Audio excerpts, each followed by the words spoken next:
Welcome to the first lecture in the Public Health Through Time series. In this lecture, we will be examining why public health was so poor in medieval towns. This lecture will be split into 3 parts.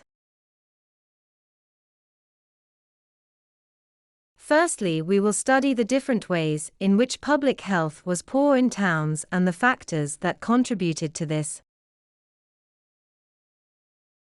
We will then examine the medieval laws that were introduced to try and improve public health, but also why these had a limited impact. We will then examine the public health of monasteries in order to understand why these religious communities were more hygienic. The vast majority of people lived in the countryside in medieval England, with over 90% of people working as farmers or peasants. The public health in rural communities was generally good, because the population of each community was small. However, following the Norman conquest, there was a gradual growth of towns and cities, especially the capital city of London. This is because of the growth of trade. However, the government did not put any regulations in place to control the growth of towns. Therefore, people could arrive to a town, and as long as they could afford to do so, they could build and trade as they pleased. As a result, towns became overcrowded. Multi-story buildings were built, sometimes using cheap materials, and it was common for the poorest city dwellers to share their accommodation with other families. This put particular pressure on waste disposal. Towns did not have a proper sewage system, and so waste was disposed of into open drains. Alternatively, people would use outside privies, which led to large cesspits, which, if not properly managed, could easily overflow. There was also very limited regulation about where traders could set up shop. This meant that butchers could set up stall in the middle of the street and dispose of the carcass and guts into the open gutters of the town. Similarly, tanners could release toxic chemicals used to treat the leatherwork, and ironmongers could fill the streets with smoke from the burning of coal. This resulted in high levels of pollution in the town centers. There was also limited access to clean water. Most towns sat by a river, which was used for waste disposal, but also for cleaning clothes and bathing. Most people knew it was dangerous to drink the river water, and so relied upon the town wells.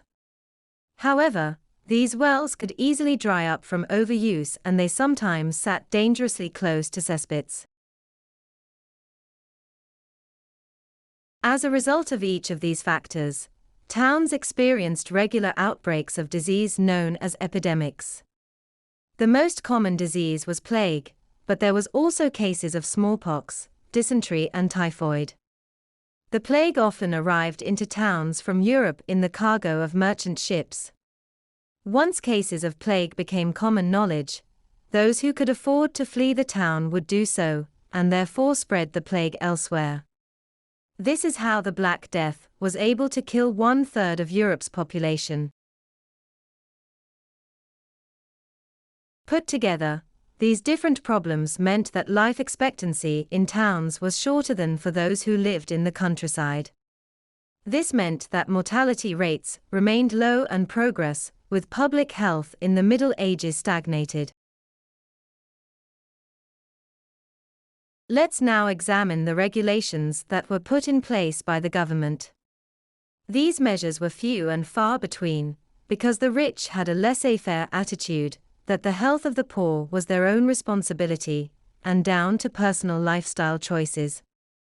The medieval lords lived outside of towns, and so would have remained ignorant of the worst of the conditions. Rich merchants did live in towns, but they often lived in a separate quarter to the poor. However, there were some regulations introduced. For example, King Edward I instructed the officials of the city of York to build public latrines or toilets. This is because Edward believed the residents of York were sickly and weak, and since York was the largest city in the north of England, he needed it to have a healthy population to fight the Scots. Therefore, we can see how the factor of war influenced the king, who was the government, into introducing public health measures. In the 14th century, there were finally measures introduced in London to regulate waste disposal. For example, the Mayor of London banned the slaughter of animals within the city walls. This prevented the cross-contamination of food and cleaned the streets and drains of animal guts. Furthermore, Parliament passed an act that fined people £20 for throwing dung and entrails into the ditches, ponds or rivers. Entrails is another word for animal guts. This measure was introduced to improve people's access to clean water. However, it was very difficult to enforce these measures. For example, there was no standing police force in towns and cities who could catch people disobeying the regulations. Furthermore, the government did not create a robust structure for waste disposal, and without a viable alternative, people had little choice but to leave their waste out on the streets. Furthermore, quarantine measures were introduced to try and prevent the spread of contagious diseases. Pest houses were set up to quarantine plague victims, and leper houses were set up for those suffering from the horrific condition of leprosy. If someone caught the plague, they were quarantined for 40 days, which was long enough for the disease to pass through their system. However, these quarantine measures had limited success. This is because people would often flee a town before plague symptoms manifested, thus spreading it from town to town. Furthermore, when there were large epidemics, and especially during the Black Death, there were not enough pest houses to facilitate all victims. Let's now examine monasteries, so to understand why they had a better example of public health. Monasteries were religious communities. They were often closed off from the rest of society and located in the countryside. Furthermore, the monks believed that cleanliness was part of godliness, and therefore they kept a high standard of hygiene. The monasteries were purpose-built for this self-sufficient community, and so they were often designed with public health measures in mind. For all these reasons, public health in monasteries was often better than elsewhere in England, especially towns. The monasteries were built to ensure the safe disposal of waste and access to clean water. They used proper drainage and sewage systems, so that waste was pumped down river of the buildings. This minimized the spread of infection from waste and dirty water. The monks also believed it was their Christian duty to care for the sick. This meant they opened infirmaries in their monasteries, which provided healthcare to those who could not afford to visit a physician. They would provide simple herbal remedies alongside food, accommodation, and prayers. This rest helped many to recover. However, the monasteries did not accept everyone. For example, they would turn away anyone with a contagious disease, because they did not want it to spread to the other patients. They also turned away unmarried pregnant women due to the stigma of bearing an illegitimate child. Let's now examine a diagram of a monastery. This image shows Fountains Abbey, which was a large monastery in North Yorkshire. It shows the structural features that allowed for good public health. You can see that the guest houses and infirmary were built upriver, so that clean river water would pass by. This water will have been reasonably clean, as the monastery was located in the countryside. You then see the privies or toilets were built down river of these two important buildings. Further along you can see conduits that go underneath a second infirmary.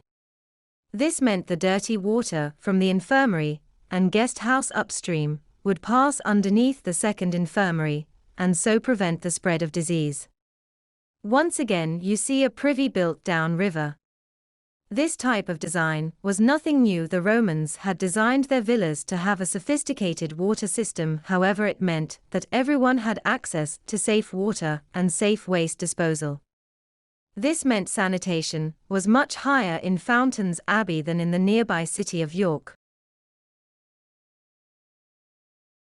Let's now return to our overarching question of why was public health so poor in medieval towns? The first reason is because of overcrowding and poor sanitation, which made it difficult for people to dispose of their waste. And the second reason was because the regulations and laws put in place were insufficient and often difficult to enforce. In contrast, the public health in monasteries was a lot better. This is because they were purpose-built with sanitation and cleanliness in mind, and they were often located in rural areas. Thank you for watching. Tune in to the next lecture for a comparison between the public health measures introduced during the Black Death of the 14th century and those introduced during the Great Plague of the 17th century.